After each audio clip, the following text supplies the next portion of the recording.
Welcome back. ಮತ್ತೆ ಸದ್ದು ಮಾಡ್ತಾ ಇದೆ ಬೇಬಿ ಬೆಟ್ಟದ ಕಲ್ಲು ಗಣಿಗಾರಿಕೆ. ರಾಜ್ಯ ಸರ್ಕಾರವೇ ಈಗ ಅಸ್ತು ಅಂದಿದೆ ಅಂತೆ. ಗಣಿಗಾರಿಕೆಗೆ ಟ್ರಯಲ್ ಬ್ಲಾಸ್ಟಿಂಗ್ಗೆ ಅಸ್ತು ಅಂದಿರೋದು ದೊಡ್ಡ ಮಟ್ಟದ ಆಕ್ರೋಶಕ್ಕೆ ಕಾರಣ ಆಗಿದೆ. ಶಾಸಕ ದರ್ಶನ್ ಪುಟ್ಟಣ್ಣಯ್ಯ ಅವರ ಒಂದು ಆಡಿಯೋ ಗಣಿ ಮಾಲೀಕರ ಜೊತೆಗೆ ಮಾತನಾಡಿದ್ದಾರೆ. ಅವರು ಕೂಡ ಪರ್ಮಿಷನ್ ಕೊಟ್ಟಿದ್ದಾರೆ ಎನ್ನುವಂತಹ ವಿಚಾರ ರೈತ ವಲಯದಲ್ಲಿ ದೊಡ್ಡ ಮಟ್ಟದ ಆಕ್ರೋಶಕ್ಕೆ ಕಾರಣ ಆಗಿದೆ.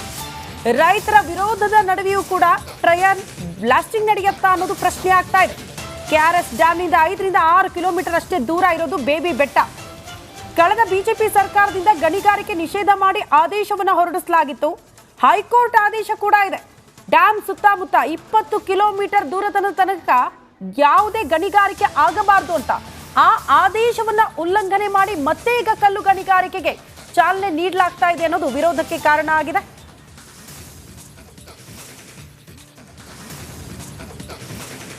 ಅವತ್ತೇ ಪ್ರಸ್ತಾಪ ಮಾಡೋದು ಅಧಿಕಾರಿಗಳು ಯಾವ ತರ ಟ್ರಯಲ್ ಕ್ಲಾಸ್ ಮಾಡಬೇಕು, ಫೆಬ್ರವರಿ ತಿಂಗಳಲ್ಲೇ ಮಾಡಬೇಕು ಅನ್ನೋದನ್ನ ಅವತ್ತು ಪ್ರಸ್ತಾಪ ಮಾಡೋದು. ಇವಾಗ ಇರೋದು ಮಾರ್ಚ್ 4 ರಿಂದ 9ನೇ ತಾರೀಕು ಒಳಗಡೆ ಟ್ರಯಲ್ ಬ್ಲಾಸ್ಟ್ ಆಗಿದೆ. ಮಾತಾಡಿದ್ರೆ ಸರ್ಕಾರ ಏನ್ ಹೇಳ್ತದೆ ಅಂತ ನೋಡ್ಕೊಂಡು ಮಾತಾಡ್ತೀವಿ ಸುಮ್ಮನೆ ಸರ್. ಈಗ ಅವರೇ ಹೇಳ್ದಾಕ್ಷಣಕ್ಕೆ ಆಗೋದಿಲ್ಲ. ಅದು ಸರ್ಕಾರದ ಮಟ್ಟದಲ್ಲಿ ಹೈಕೋರ್ಟ್ ಒಂದು ತೀರ್ಪು ಕೊಟ್ಟೈತೆ.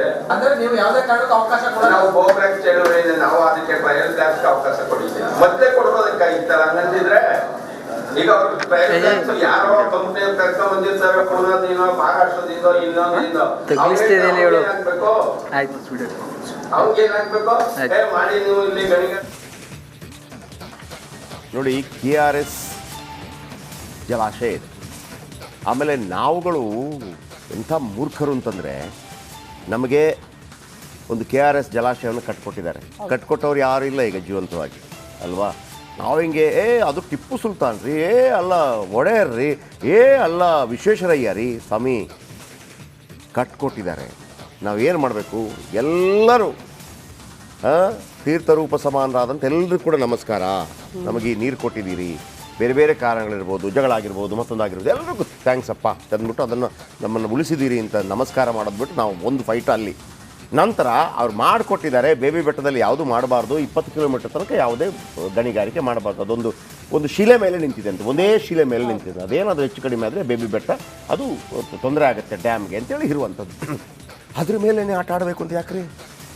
ಅದ್ರ ಮೇಲೇ ಯೋಗ್ಯತೆ ಇಲ್ಲ ನಮಗೆ KRS ಅಂತ ಕಟ್ಟಡ ಕಟ್ಟೋದಕ್ಕೆ, ಏನು ಜಲಾಶಯಕ್ಕೆ. ನಮ್ಮ ಹಿರಿಯರೆಲ್ಲ ಕಟ್ಟಿದ್ದಾರೆ. ಯಾರು ಹಿರಿಯರು? ನೀನಾ ಅಂತ ಅಲ್ಲೇ ಫೈಟ್ ಮಾಡ್ತಾ ಇದ್ದೀವಿ ನಾವು. ಕಟ್ಟಿದ್ದನ್ನು ಪ್ರಾತಸ್ಮರಣೀಯವಾಗಿ ಕಟ್ಟಿದ್ದೀರಿ ಸರ್, ಯಾರೆಲ್ಲ ಕಟ್ಟಿದ್ದೀರ. ಮತ್ತು ಈಗ ಸ್ವಾತಂತ್ರ್ಯ ಸಂಗ್ರಾಮದಲ್ಲಿ ಆಗತ್ತಲ್ವ, ಅವನು ಸರಿ ಇಲ್ಲ ಇವನು ಸರಿ ಇಲ್ಲ. ನಾವಿಲ್ಲಿ ಕೂತು ಗಾಂಧಿ ಸರಿ ಇಲ್ಲ, ಸಾವರ್ಕರ್ ಸರಿ ಇಲ್ಲ, ನೆಹರು ಸರಿ ಇಲ್ಲ, ನೀನು ಫಸ್ಟ್ ಆಫ್ ಅಂದರೆ ನಮ್ಗೆ ನಾನೇ ಹೇಳ್ಕೊಳ್ಳೋದು, ನೀನೇನು ಸರಿ ಇದೆಯಾ ಫಸ್ಟ್ ಆಫ್ ಆಲ್ ಅದು ನೋಡು ಅಂತ.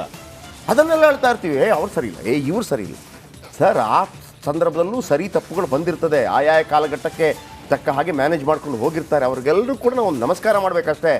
ನಮಗೆ ಯಾರು KRS ಅನ್ನು ಕೊಟ್ಟಿದ್ದಾರೆ ಅವ್ರಿಗೆ ನಮಸ್ಕಾರ ಮಾಡಬೇಕು. ಕಾವೇರಿ ತಾಯಿಗೊಂದು ನಮಸ್ಕಾರವನ್ನು ಮಾಡಬೇಕು.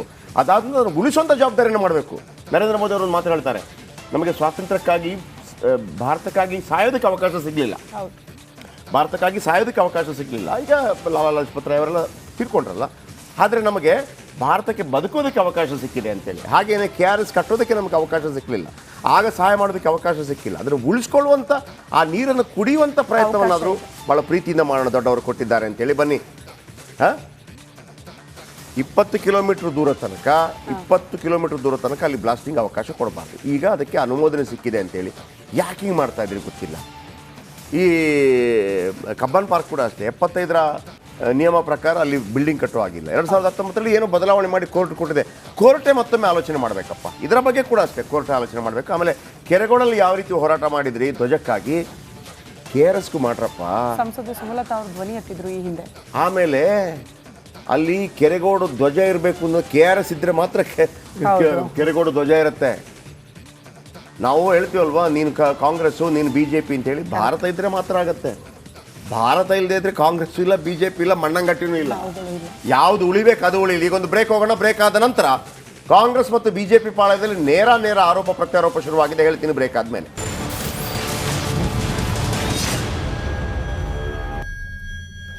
ನಮಸ್ಕಾರ, ಗುಡ್ ಮಾರ್ನಿಂಗ್, ಬಿಗ್ ಮಾರ್ನಿಂಗ್ ಕಾರ್ಯಕ್ರಮಕ್ಕೆ ಮತ್ತೊಮ್ಮೆ ಸ್ವಾಗತ. ಮಹಾಲಕ್ಷ್ಮಿ ಲೇಔಟ್ನ ಶಾಸಕರು, ಜನಪ್ರಿಯ ಶಾಸಕರು, ಸಚಿವರು, ಮಾಜಿ ಸಚಿವರು ಆಗಿರುವಂಥ ಗೋಪಾಲಯ್ಯ ಅವರಿಗೆ ಕೊಲೆ ಬೆದರಿಕೆ ಬಂದಿದೆಯಂತೆ. ಬಿಜೆಪಿ ಶಾಸಕ ಗೋಪಾಲಯ್ಯ ಅವರಿಗೆ ಕೊಲೆ ಬೆದರಿಕೆ. ಮಾಜಿ ಕಾರ್ಪೊರೇಟರ್ ಪದ್ಮನಾಭ ಅನ್ನೋರು ಕೊಲೆ ಬೆದರಿಕೆ ಹಾಕಿದ್ದಾರಂತೆ. ಅವ್ಯಾಚ್ಯ ಪದಗಳಿಂದ ನಿಂದಿಸಿ ಕೊಲೆ ಬೆದರಿಕೆ. ಕಾಮಾಕ್ಷಿಪಾಳ್ಯ ಪೊಲೀಸ್ ಠಾಣೆಯಲ್ಲಿ ಶಾಸಕ ಗೋಪಾಲಯ್ಯ ದೂರು ನೀಡಿ ಎಫ್ಐಆರ್ ದಾಖಲು ಮಾಡಿದ್ದಾರೆ. ರಾತ್ರಿ 11 ಗಂಟೆಗೆ ಗೋಪಾಲಯ್ಯ ಅವರಿಗೆ ಕರೆ ಮಾಡಿದ್ದ ಪದ್ಮನಾಭ, ಮಧ್ಯರಾತ್ರಿಯೇ ದೂರು ನೀಡಿದ್ದ ಶಾಸಕ ಗೋಪಾಲಯ್ಯ. ಇವರೇ ಶಾಸಕ ಗೋಪಾಲಯ್ಯ ಅವರು.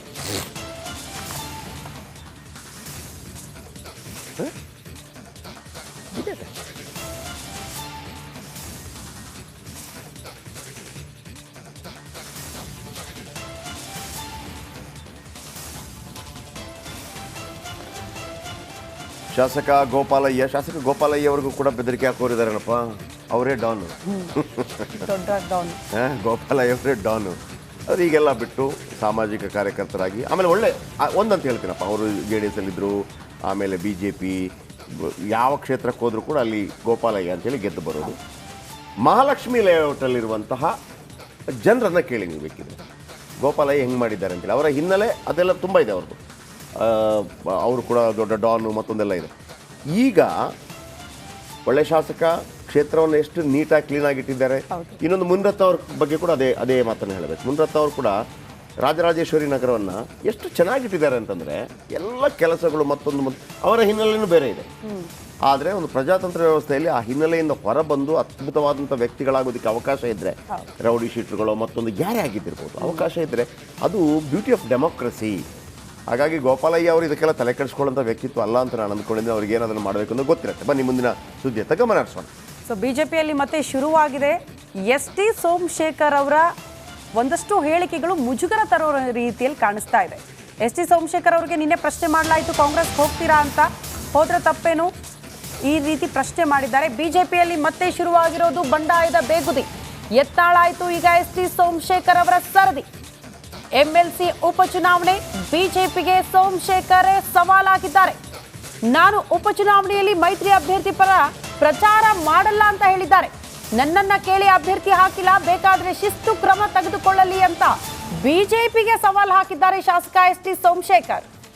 ಆಲ್ರೆಡಿ ಅವರು ಪಕ್ಷ ತೊರೆಯುವ ನಿರ್ಧಾರ ಮಾಡಿದ್ದಾರೆ. ಒಂದ್ ಕಾಲ್ ಕಾಂಗ್ರೆಸ್ ಗಿಟ್ಟಿದ್ದಾರೆ ಅನ್ನುವಂತಹ ವಿಚಾರ. ಈ ಹೇಳಿಕೆಯಿಂದ ಅದು ಮತ್ತಷ್ಟು ಪುಷ್ಟಿ ಕೊಡೋ ರೀತಿಯಲ್ಲಿ ಕಾಣಿಸ್ತಾ ಇದೆ ಬೆಳವಣಿಗೆಗಳು. ST Somashekar ಯಶವಂತಪುರದ MLA, Congress MLA ಆಗಿದ್ದರು. ಆಮೇಲೆ ಇದೀಗ BJPಗೆ ಬಂದ ನಂತರ ಸಚಿವರು ಕೂಡ ಆದರು. ಆ ನಂತರ ಈಗ ಅವರು ವಾಪಸ್ ಕಾಂಗ್ರೆಸ್ಗೆ ಹೋಗುವಂಥ ಪ್ರಯತ್ನಗಳನ್ನು ಮಾಡ್ತಾ ಇದ್ದಾರೆ. ಯಾಕೆಂದರೆ ಅವರು ಭಾಳ ದೊಡ್ಡ ಮಟ್ಟದಲ್ಲಿ ಸಿದ್ದರಾಮಯ್ಯನವರ ಫಾಲೋವರು. ಆಮೇಲೆ ಅಲ್ಲಿ ಅವರಿಗೆ JDSನ ಜವರೇಗೌಡರು ಭಾಳ ದೊಡ್ಡ, ಮೊದಲಿಂದಲೂ ಕೂಡ ಭಾಳ ಫೈಟು. ನಾನು ಜವರೇಗೌಡರು ಅಲ್ಲಿ ಅವ್ರ ಜೊತೆ ಫೈಟ್ ಮಾಡುವಾಗ ನಾನು ಮೊನ್ನೆ ತಮಾಷೆ ಮಾಡ್ತಾ ಇದ್ದೆ ಯಾರ ಜೊತೆ ಅಂದರೆ, ಪಾಪರ್ ಈ ಜವರೇಗೌಡರು ಒಮ್ಮೆ ಆದರೂ ಗೆಲ್ಲಬೇಕು, ಕೂದಲು ಕಪ್ಪಿತ್ತು, ಈಗ ಬಿಳಿಯಾಗ್ಬಿಟ್ಟಿದೆ, ಅಲ್ಲಿ ತನಕ ಹೋರಾಟ ಮಾಡಿ ಅಂತ ಅವ್ರಿಗೊಂದು ಅವಕಾಶ ಕೂಡ ಇತ್ತು. ಅಂದರೆ ಅನುಕಂಪದ ಆಧಾರದಲ್ಲಿ ಮತ್ತೊಂದು ಗೆಲ್ಲುವಂಥ ಚಾನ್ಸ್ ಇತ್ತು, ಇರಲಿ ಬಿಡಿ. ಅದು ಈ ರಂಗನಾಥ್ ಅಂತಿದ್ದಾರೆ ಈಗ ಇದು ರಾಜ್ಯಸಭೆಗೆ ನಾಮಿನೇಷನ್ JDS ಮತ್ತು ಅವರ ವಿರುದ್ಧ, ಅವರ ಪರವಾಗಿ ನಾನು ಮಾಡೋದಿಲ್ಲ ಅಂತ ಇವರು ಕೋಪ ಬಂದಿದ್ದಾರೆ. ಅದು ST ಸೋಮಶೇಖರ್ ಅವ್ರದ್ದು ಕೂಡ ತಪ್ಪು. ಯಾಕೆಂದರೆ ಆಗ JDS ಬೇರೆ ಇತ್ತು, ಕಾಂಗ್ರೆಸ್ ಬೇರೆ ಇತ್ತು. ಅವರವರಿಗೆ ಏನು ಪ್ರಚಾರ ಮಾಡಿದ್ದಾರೆ. ಇವರೇ ಜಗ್ಗೇಶ್ ಅವರಿಗೆ ಬೈದಿದ್ರು, ಅಮ್ಮ ನಾ ಸೇಲ ಅದೇ ಅಂತೇಳಿ ಇವರು ತಮಾಷೆ ಎಲ್ಲ ಮಾಡಿದರು. ಮತ್ತು ಒಂದೇ ಪಕ್ಷಕ್ಕೆ ಹೋಗಿಲ್ವಾ? ಜಗ್ಗೇಶ್ ಅವರು ಯಶವಂತಪುರವನ್ನು ಬಿಟ್ಟ ಕಾರಣಕ್ಕಾಗಿ ಅವರಿಗೆ ರಾಜ್ಯಸಭೆಗೆ ಆಯ್ಕೆ ಆಗಿಲ್ವಾ? ಅದೆಲ್ಲ ಒತ್ತಟ್ಟಿಗಿರಲಿ. ಈಗ ವಿಜೇಂದ್ರ ಅವರು ರಾಜ್ಯಾಧ್ಯಕ್ಷರಾದ ನಂತರ ಇವರು BJPಯಲ್ಲೇ ಉಳಿತಾರೆ ಅಂತ ಇತ್ತು. ನಮ್ಮ ಪ್ರತಿನಿಧಿ ವಿಜಯ್ ಅವರನ್ನು ಮಾತಾಡಿಸಿದ್ದಾರೆ. ವೆರಿ ಫಸ್ಟ್ ಟೈಮ್ ಏನ್ರಿ ಮಾಡ್ಕೋತೀರಿ BJPಯವರು, ಏನ್ರಿ ಮಾಡ್ಕೋತಾರೆ ಇವರು ಅಂತ ನೇರವಾಗಿ ಹೇಳೋ ರೀತಿ ನೋಡಿದರೆ ಬಹುಶಃ ಎಲೆಕ್ಷನ್ ಏನು ನೀತಿ ಸಂಹಿತೆ ಯಾವಾಗ ಜಾರಿ ಆಗುತ್ತೆ, ರಾಜೀನಾಮೆ ಕೊಟ್ಟು ಕಾಂಗ್ರೆಸ್ಗೆ ಬರ್ತಾರೆ. ಅಂದರೆ ಆಗ ನೀವು ರಾಜೀನಾಮೆ ಕೊಟ್ಟರೆ ಅವರ ಶಾಸಕ ಸ್ಥಾನ ಹೋಗೋದಿಲ್ಲ. ಅಂದರೆ ಒಮ್ಮೆ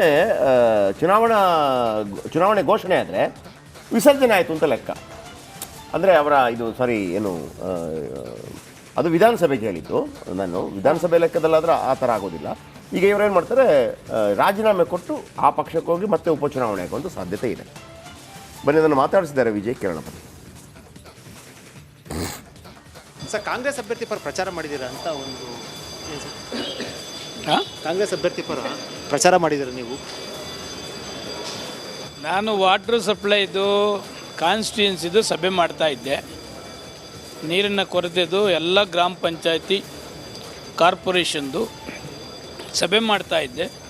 ಫೋನ್ ಮಾಡಿದ್ರು, ತಮ್ಮನ್ನು ಭೇಟಿ ಮಾಡಬೇಕು ಅಂತ ಶಾಸಕರ ಕಚೇರಿಲಿದ್ದೀನಿ ಬನ್ನಿ ಅಂತ ಹೇಳಿದೆ. ಸರ್ ನೀವು ಆ ವಿಡಿಯೋದಲ್ಲಿ ನೀವು ಅಭ್ಯರ್ಥಿ ಪರ ಪ್ರಚಾರ ಮಾಡ್ತಾರೆ ಅಂತ ಗೊತ್ತು.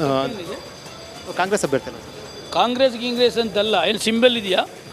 ಸಿಂಬಲ್ ಏನಿಲ್ಲ, ಪುಟ್ಟಣ್ಣ ಒಳ್ಳೆಯ ಅಭ್ಯರ್ಥಿ ಕ್ಯಾನ್ವಾಸ್ ಮಾಡಿದ್ದೀನಿ, ತಪ್ಪೇನಿದೆ ಅದರಲ್ಲಿ? ಈಗ ಎನ್ ಡಿ ಎ ಅಭ್ಯರ್ಥಿ ಇರೋಂಥದ್ದು, ನೀವು ಬಿ ಜೆ ಪಿಲಿ ಇರೋಂಥದ್ದು ಪಕ್ಷ ಶಿಸ್ತು BJP ಅಭ್ಯರ್ಥಿ ಆಗಿದ್ದರೆ 100% ಕ್ಯಾನ್ವಾಸ್ ಮಾಡ್ತಿದ್ದೆ. Okay sir.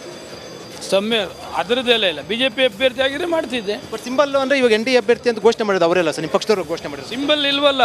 ಓಕೆ. JDS ಅಭ್ಯರ್ಥಿ ಯಾವ ಕಾರಣಕ್ಕೂ ಮಾಡಲ್ಲ, ನಾನು ಹೇಳಿದ್ದೀನಿ, ಯಾವ ಕಾರಣಕ್ಕೂ ಮಾಡಲ್ಲ. BJP ಅಭ್ಯರ್ಥಿ ಘೋಷಣೆ ಮಾಡಿದರೆ BJP ಮಾಡ್ತಿದ್ದೆ. ಪಕ್ಷ ಶಿಸ್ತು ಕ್ರಮ ಆ ಥರದ್ದು ಅಂತಂದ್ರೆ ಮಾಡ್ಕೊಳ್ಳಿ, ಏನು ಬೇಕಾದರೂ ಮಾಡ್ಕೊಳ್ಳಿ. ಯಾರು ಕ್ಯಾಂಡಿಡೇಟು ನನ್ನನ್ನು ಕೇಳಲಿಲ್ಲ. ಕ್ಯಾನ್ವಾಸ್ ಮಾಡಿ ನೀವು ಅಂತ ನನ್ನನ್ನು ಯಾರು ಕೇಳಲಿಲ್ಲ. ಏನು ಮಾಡೋದು ನಾವು? ಪಕ್ಷ ಶಿಸ್ತು ಕ್ರಮ ಅಂತಂದ್ರೆ ಕೂಡ ರೆಡಿ ಇದೆ ಸರ್? ಏನು ಬೇಕಾದರೂ ಮಾಡಲಿ ಸರ್. ಲೋಕಸಭಾ ಚುನಾವಣೆಗೆ ಇದು ಯಾವ ಮಾದರಿ ಸರ್ ಈಗ ನಿಮ್ಮದು? ಅದು ನೋಡೋಣ, ಇನ್ನೂ ಟೈಮ್ ಇದೆ. ಈಗ ಸದ್ಯಕ್ಕೆ ಚುನಾವಣೆ, ಟೀಚರ್ಸ್ ಚುನಾವಣೆಗೆ ಡಿಸಿಷನ್ ಮಾಡ್ತೀವಿ ಅಷ್ಟೇ. MP ಎಲೆಕ್ಷನ್ ಇನ್ನೂ ಟೈಮ್ ಇದೆಯಲ್ಲ, ಈಗ ಯಾಕೆ ಡಿಸಿಷನ್ ಮಾಡೋದು? ಒಂದೇ ಒಂದು, ನೀವು ಪಾರ್ಟಿ ಮೀಟಿಂಗ್ ಎಲ್ಲೂ ಅಟೆಂಡ್ ಆಗಿಲ್ಲ. ನೆನ್ನೆ LP ಮೀಟಿಂಗಲ್ಲಿ ಆಗಿರುವಂಥದ್ದು ಯಾಕೆ ಸರ್? ಇನ್ನೂ ಮುಂಚೆ ಅಟೆಂಡ್ ಮಾಡ್ತಾ ಇದೀವಲ್ಲ. ಅಲ್ಲ, BJP ಮೀಟಿಂಗ್ ಆಗಿರುವಂಥದ್ದು ನೆನ್ನೆ BJP ಆಗಿಲ್ಲ. ವಿರೋಧ ಪಕ್ಷ ಕೂಡ ಆಗಿಲ್ಲ ಅಂದರೆ ಇನ್ನೂ ಪಕ್ಷ ನಾಯಕರಿಗೆ ಹೇಳಿದ್ದೀನಿ, ಬರಲ್ಲ ಅಂತ ಹೇಳಿದ್ದೀನಿ. ಸರ್, ಲೋಕಸಭೆಯಲ್ಲಿ ಪಕ್ಷ ನೋಡ್ತೀರಾ ಅಭ್ಯರ್ಥಿ ನೋಡ್ತೀರಾ? ಲೋಕಸಭೆಯಲ್ಲಿ ಪಕ್ಷ ನೋಡ್ತೀರಾ ಅಭ್ಯರ್ಥಿ ನೋಡ್ತೀರಾ? ಅದು ಬಂದಾಗ ಹೇಳ್ತೀನಿ.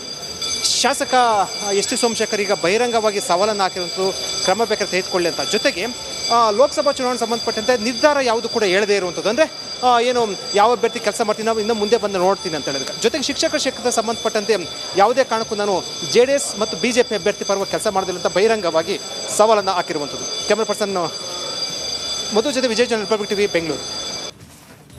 ನೋಡಿ, ಎಸ್ ಟಿ ಸೋಮಶೇಖರ್ ನೇರವಾಗಿ ಹೇಳ್ಬಿಟ್ರು, ಏನು ಮಾಡ್ಕೊತಾರೆ ಮಾಡ್ಕೊಳ್ಳಿ. Already JDS decide ಅಭ್ಯರ್ಥಿ ಮಾಡ್ಬಿಟ್ಟಿದ್ದಾರೆ ಅನ್ಸುತ್ತೆ ಕಾಂಗ್ರೆಸ್. ಅಂದರೆ ಈಗ ನಾನು ಒಂದು ಈಗ MP ಎಲೆಕ್ಷನ್ ಇದೆ ಅಂತ ಹೇಳಿ, ನೆಕ್ಸ್ಟ್ MP ಎಲೆಕ್ಷನ್ ಒಬ್ಬ BJPಯಲ್ಲಿದ್ದಾನೆ ಅಂತ ಇಟ್ಕೊಳ್ಳಿ. ನೀತಿ ಸಂಹಿತೆ ಬಂತು, 3 ತಿಂಗಳೊಳಗೆ ಚುನಾವಣೆ ಆಗಬೇಕು ಅಂತೇಳಿ. ಆಗ ಅವರು MP ಆಗಿದ್ದವರೆಲ್ಲ ಒಂದು ರೀತಿಯಲ್ಲಿ ಈ ಲೋಕಸಭೆ ವಿಸರ್ಜನೆ ಆದಂಗೆ ಹಂಗಾಮಿ ಥರ ಇರ್ತಾರೆ, ಪ್ರಧಾನಮಂತ್ರಿಗಳಾಗಿ ಮತ್ತೊಬ್ಬರು. ಅವರು ಬೇರೆ ಪಕ್ಷಕ್ಕೆ ಹೋಗಿ ಚುನಾವಣೆ ಎದುರಿಸ್ಬೋದು. ಆಗ ಅವ್ರಿಗೇನು ಪಕ್ಷಾಂತರ ನಿಷೇಧ ಕಾಯ್ದೆ ಮತ್ತೊಂದು ಬರೋದಿಲ್ಲ. ಈಗ ಇವರು ಸೋಮಶೇಖರ್ ಅವರು ಹಾಲಿ MLA. ನಾಡಿದ್ದು ನೀತಿ ಸಂಹಿತೆ ಜಾರಿಯಾದ ತಕ್ಷಣ ಇವರು ರಾಜೀನಾಮೆ ಕೊಡ್ತಾರೆ. ನನಗೆ ಗೊತ್ತಿರೋ ಮಾಹಿತಿ ಪ್ರಕಾರ ನೀತಿ ಸಂಹಿತೆ ಜಾರಿಯಾದ ತಕ್ಷಣ ಎಸ್ ಟಿ ಸೋಮಶೇಖರ್ ಮತ್ತು ಶಿವರಾಮ್ ಹೆಬ್ಬಾರ್ ಅವರು BJPಗೆ ರಾಜೀನಾಮೆ ಕೊಡ್ತಾರೆ. ಆಮೇಲೆ 6 ತಿಂಗಳೊಳಗಾಗಿ ಚುನಾವಣೆ ನಡೆಯುತ್ತೆ. ಅಲ್ಲಿ ಚುನಾವಣೆ ಆಗುತ್ತೆ ಅವರು 6 ತಿಂಗಳ ಟೈಮಲ್ಲಿ, ಮತ್ತು ಅವರು ಗೆದ್ದು ಬರಬೇಕಾಗತ್ತೆ. ಇದರ ಹೇಳಿಕೆಯಲ್ಲಿ ನಾವು ಗಮನಿಸಬೇಕು, ಅವರು BJPಯಿಂದ ಒಂದು ಕಾಲಲ್ಲ, ಒಂದು ಮುಕ್ಕಾಲು ಕಾಲ ಹೊರಗಿಟ್ಟಿದ್ದಾರೆ. ಬಟ್ ಯಾಕೆ ಅನ್ನೋದು ಪ್ರಶ್ನೆ ಬಂತು. BJP ಅಧಿಕಾರದಿಂದ ಸಚಿವ ಸ್ಥಾನ ಸಿಕ್ತು, ಎಲ್ಲವನ್ನೂ ಕೂಡ ಕೊಟ್ಟಿದೆ. ಬಟ್ ಯಾಕೆ ಇಷ್ಟೊಂದು ಅಸಮಾಧಾನ ಎಸ್ ಟಿ ಸೋಮಶೇಖರ್ ಅವರಿಗೆ? ನಿಮಗೆ ಆ ಕ್ಷೇತ್ರದಲ್ಲಿ ಪ್ರಾಬ್ಲಮ್ ಉಂಟಾಗುತ್ತೆ, ನಂಬರ್ 1. ಆಮೇಲೆ ಇವ್ರಿಗೇನು ಗೊತ್ತಾ, ಇನ್ನೂ ಇವ್ರಿಗೊಂದು ಗೊತ್ತಿಲ್ಲ, ಇನ್ನು BJP ಅಧಿಕಾರಕ್ಕೆ ಬಂದು ಇವರಿಗೆ ಸಿಕ್ಕೋದು ಅದು ಗೊತ್ತಿಲ್ಲ, ಅವರು ಯಾವ ನಿರ್ಧಾರವನ್ನು ಕೈಗೊಂಡಿದ್ದಾರೆ ಅಂತೇಳಿ. ಅಧಿಕಾರದಲ್ಲಿದ್ದರೆ ಸಿಗ್ತಾ ಇತ್ತು. ಹಾಗಂತ ಇವರು ಕಾಂಗ್ರೆಸ್ಗೆ ಬಂದ ತಕ್ಷಣ ಇವರನ್ನು ಮಂತ್ರಿ ಮಾಡ್ತಾರೆ ಅಂತ ಅನ್ಕೋಬೇಡಿ.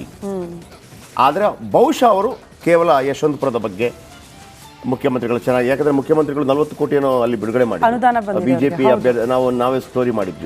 ಆಮೇಲೆ ಪಕ್ಕದ ರಾಜರಾಜೇಶ್ವರಿ ನಗರದ MLA ಆಗಿರುವಂತ ಯಾರು ಮುನ್ರತ್ನ ಅವರಿಗೆ ಬರಬೇಕಾದಂತ 120 ಕೋಟಿಗಳ ಪೈಕಿ 3 ಕ್ಷೇತ್ರಗಳಿಗೆ ಕೊಟ್ಟರು. ಅದು 2 ಕ್ಷೇತ್ರ ಯಾರಿಗೆ ಕೊಟ್ಟರು ಅಂತಂದ್ರೆ, ಇಬ್ಬರು ಕಾಂಗ್ರೆಸ್, ಒಂದು ಕೃಷ್ಣ ಬೈರೇಗೌಡರ ಕ್ಷೇತ್ರಕ್ಕೆ, ಮತ್ತೊಂದು ಪುಲಿಕೇಶಿ ನಗರ ಕ್ಷೇತ್ರಕ್ಕೆ 40 ಕೋಟಿ. ಆಮೇಲೆ BJP ಅಭ್ಯರ್ಥಿ ಇವರ ಕ್ಷೇತ್ರಕ್ಕೆ. ಸಮ್ಟೈಮ್ಸ್ ಅವರಿಗೆ ಕ್ಷೇತ್ರ ಇಂಪಾರ್ಟೆಂಟ್ ಆಗಿರುತ್ತೆ, ಆಮೇಲೆ ನೋಡ್ಕೊಳ್ಳೋಣ ಅಂತಿರುತ್ತೆ. ಸೊ ಅದಾಗಿದೆ.